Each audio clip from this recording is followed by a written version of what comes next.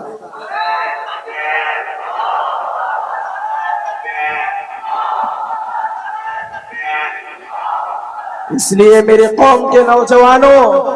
یہ ڈرنے اور گھبرانے کا وقت نہیں ہے، اس لیے اب ہمیں اسلام کی حفاظت کے لیے اور اسلام کی تحفظ کے لیے اور اپنی ماں اور بہنوں کی پردے کی حفاظت کے لیے میدان میں نکلنا ہوگا اور انہیں بتلانا ہوگا کہ مسلمان سب کچھ برداشت کر سکتا ہے لیکن شریعت کے اندر ذرہ برابر بھی دخل اندازی برداشت نہیں کر سکتا۔ اس لیے ہمیں اب غفلت کی نیند سے بیدار ہونا پڑے گا، اس عیش پرستی کے ماحول کو چھوڑنا ہوگا، اس لیے کہ مسئلہ تو ابھی زہرا کی بیٹیوں نے سنبھال رکھا ہے، منظر تو تب بدلے گا جب علی کے بیٹے میدان میں اتریں گے۔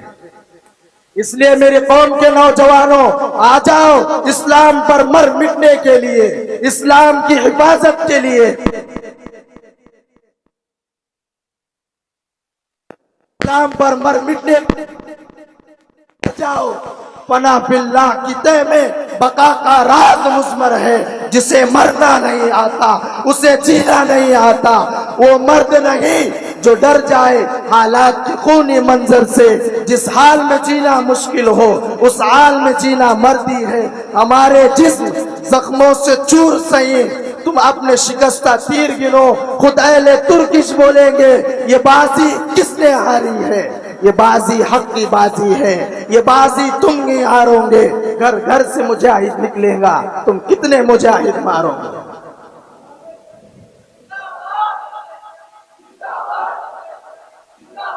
اس لیے میرے قوم کے نوجوانوں، اب یہ ہماری ذمہ داری ہے کہ ہم اپنے قوم کو احساس دلائے اور انہیں اسلام کے احکامات سے آگاہ کرے اور اس بدکاری اور بے حیائی کے ماحول سے ہماری ماں اور بہنوں کو بچائے۔ یاد رکھو، اگر آج ہم نے قدم نہیں اٹھایا تو وہ دن بھی دور نہیں جس دن اس بدکاری اور بے حیائی کے سیلاب کی زد میں ہماری مائیں بہنیں بھی تنکوں کی طرح بہ جائیں گی اور ہمیں رونے اور پچھتانے کے علاوہ کچھ حاصل نہیں ہوگا۔ اللہ تبارک و تعالی ہم سب کو ہماری ماں اور بہنوں کی پردے کی حفاظت کرنے والا اور ہمیں پوری زندگی اسلام کا مجاہد اور اسلام کا محافظ بن کر زندگی گزارنے والا بنائے۔ وآخر دعوانا الحمدللہ رب العالمین۔